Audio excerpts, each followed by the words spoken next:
السلام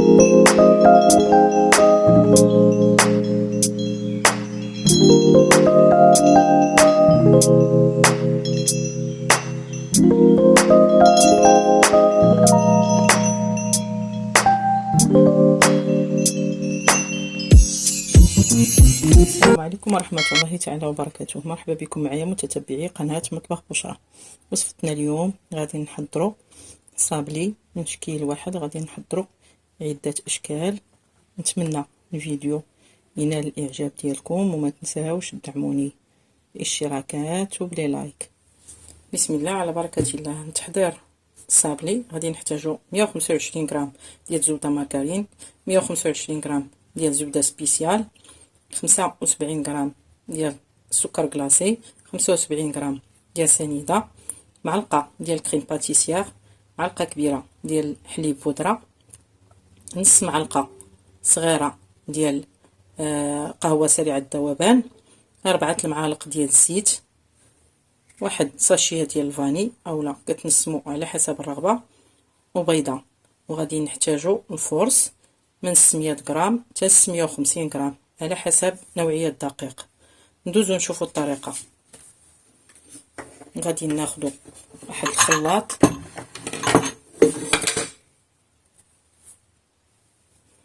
غادي ناخدو الخلاط ديالنا، غادي نديرو فيه الزبده، نديرو فيه البيض ديالنا،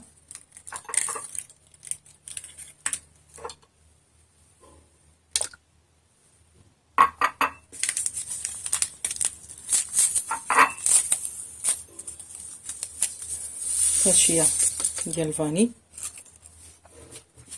سكر كلاصي،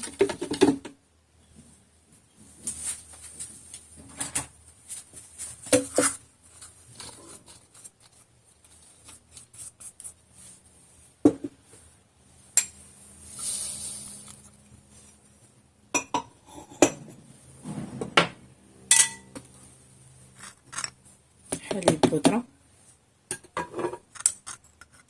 كريم باتيسير، نسكافي،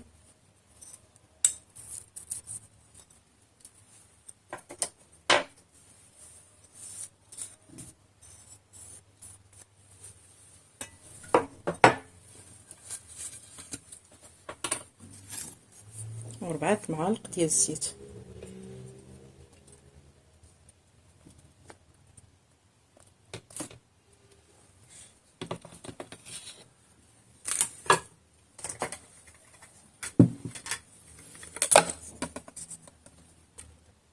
غادي نطحنو الكل ونرجعو نتلاقاو.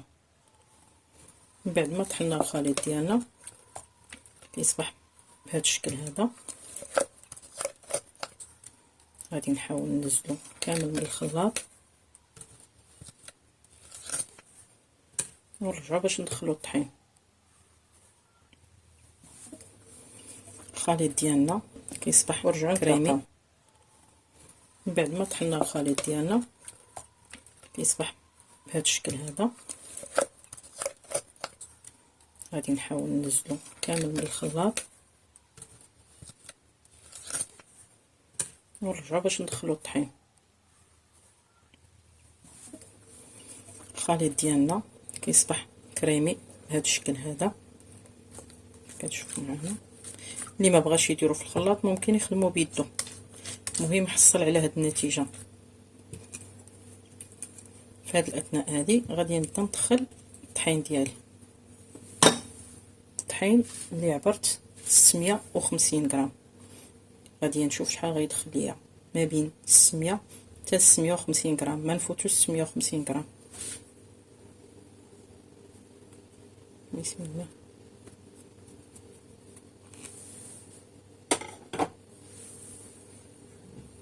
هنا تنجمع بصبعاني،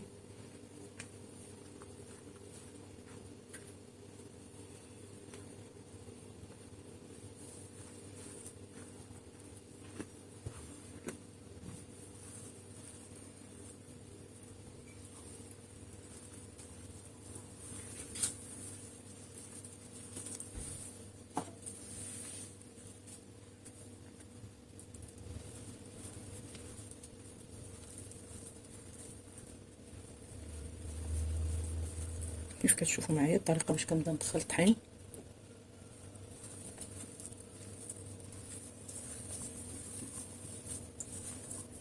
كيف كتشوفوا معنا هو الصابلي ديالنا غيبدا ياخذ الكفايه ديالو في الطحين. نزيد واحد شويه ياس 50 غرام اللي بقات، يعني هنا الصابلي ديالي دخل ليا 600 غرام ديال الطحين. غادي نلمو دابا ونديرو في السلوفان ونحطو في الثلاجه واحد ساعتين على الثلاجه. الصابلي ديالنا كيف كتشوفوا هكا يلا لميناه. دابا غادي نديروه في السلوفان، ما خصناش ندلكوه باش يحافظ لينا على ديك الترميله، وملي نقطعوه وندخلوه للفران ما يتقلص ما يتغير لا الشكل ديالو لا والو. نديروه في السلوفان وندخلوه ساعتين للثلاجه ونرجعوا نتلاقاو باش نشكلوا الصابلي. بعد ما ارتاحت ليا العجينه ديالي غادي نقسمها على 3 اجزاء، يعني غنخدم 3 تشكيلات ديال الصابلي. كل جزء غادي نديرو في السلوفان، غنخلي الجزء اللي غادي نخدم به. بسم الله تبارك الله. كنبداو نحطو العجينه ديالنا في السلوفان، واخا كتبان لكم هكا تشقات وتفتت ما تخافوش منها، حتى هي كيدخل ليها البرد الحراره ديال المدلك وهي كتقاد. شوفوا معنا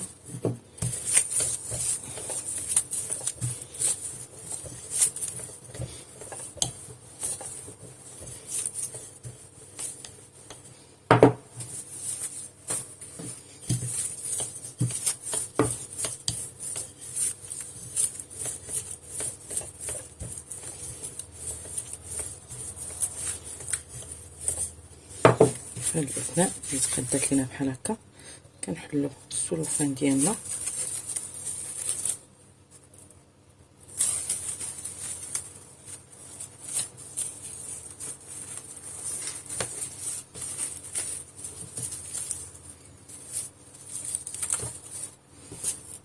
كناخدو ورقه اخرى ديال السلوفان ونوضعوها فوق منها، وكنبداو كنكملو الطلاق ديال العجينه ديالنا.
كتشوفوا معايا الحجم ديال الصابلي ديالنا قداش، كتشوفوا معنا الترميله ديال الصابلي كيفاش داير بحال الشكل ديال الفيطاج في الطبقات ديال الصابلي. كنتمنى ان الصوره تكون واضحه عندكم. غادي نديروها في الطاوه باش ندخلوها الفران ونرجعوا نتلاقاو. بالنسبه للشكل الثاني كنطلقو كنخليه واحد شويه غليظ،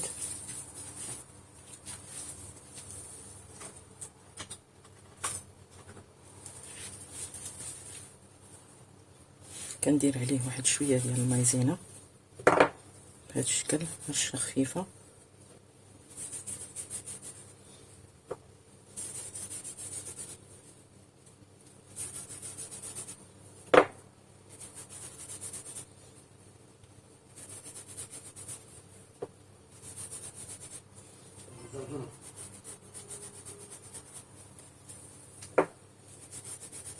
كيف كتشوفوا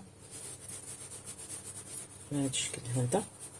وكناخذ المدلك ديالي حتى هو كندوز عليه شويه ديال المايزينا.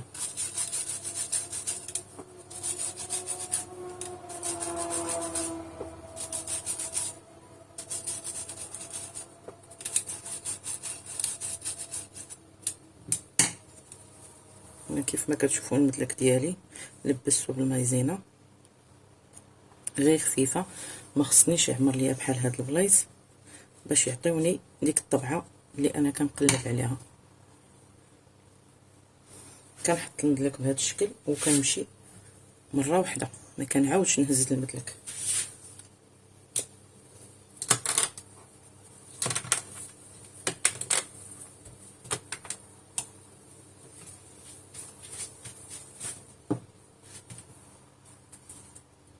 كيف كتشوفوا معايا كنقطعو بهاد القطعه هادي.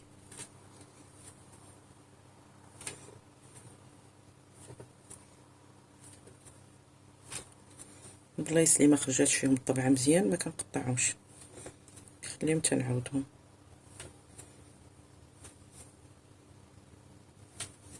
غادي نديرهم في لاطه ونرجعو نشوفوا الشكل الثالث. بالنسبه للطريقه باش كنهز الصابلي ديالي من البلاستيكه، فانا كندير هاد اليد وكندفع بهاد جوج صبعان هادو اللي هنا لتحت، دفع هكا كتخرج فاسيلمون ومقاده.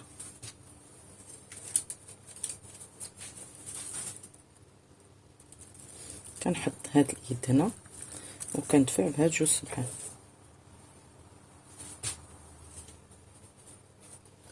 واللاطه ديالي كنفرش فيها طابي كويسون طبيعة الحال باش هكا كنتفادى الصابلي يلصق ليا في الطاوله.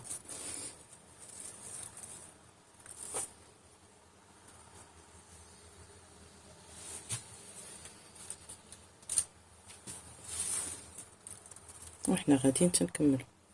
بالنسبه لي شيت اللي كيبقاو كنحاول ما امكن انني نهزهم كما هما،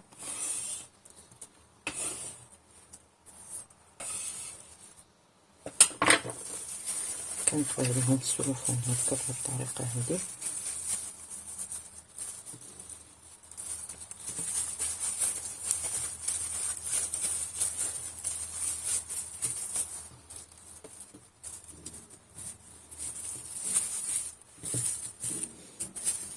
وكنعاود نطلقهم، ما كنبقاش كنجمع فيهم باش يحافظوا لي على ديك الترميله اللي كاينه في العجين، وما يبقاش الصابلي كيتقلص ليا الوقت اللي ندخلو الفران، يبقى كيتقلص اولا كيدي فورمه.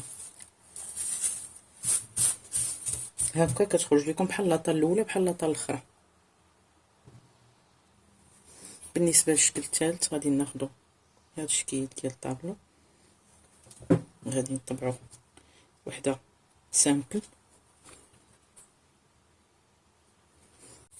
من بعد ما طاب الصابلي ديالنا كيف كتشوفوا هما الشكيلات ديالنا بالنسبه لهذا الشكل. من بعد ما خدينا عصير ديال الحامض ديالنا مربى، كاس ديال سنيده، لازيز ديال الحامض، نضيفو واحد الساشيه ديال الفاني، غادي نديروه يغلى. من بعد نضيفو معلقه ديال الجليكوز ونطفيو عليه. من بعد ما طيبنا المربى ديالنا يصبح هذا هو الشكل ديالو. هنا راه المربى باقي عندي شويه دافي، حدو هو كيبرد وهو كيشد. غادي نحتاجو شوكولا مغوباج اللي ذوبته على طريقه حمام مريم، وغادي نحتاجو لوز كونكاسي عندنا محمر، اللوز اللي مهرمش رقيق كيف كتشوفوا بحال السمول. عندنا هاد لي تريك باش غادي نزوقو الصابلي ديالنا. عندنا واحد المعلقه ديال النيسلي اللي غادي نضيفو عليها واحد 2 معالق ديال الشكلاط باش غادي نلصقو هاد الشكيل هذا. اللي غادي نديرو نشوفوا الطريقه كاملين ان شاء الله بحول الله.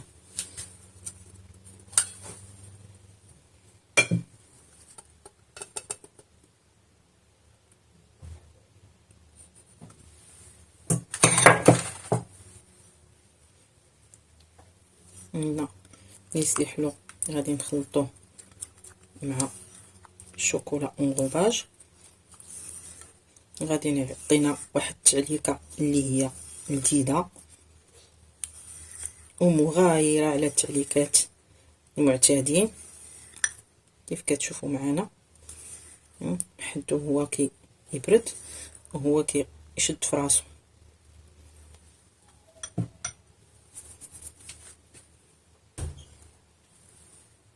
النتيجه ديال الصابلي ديالنا كيف ما كتشوفوا.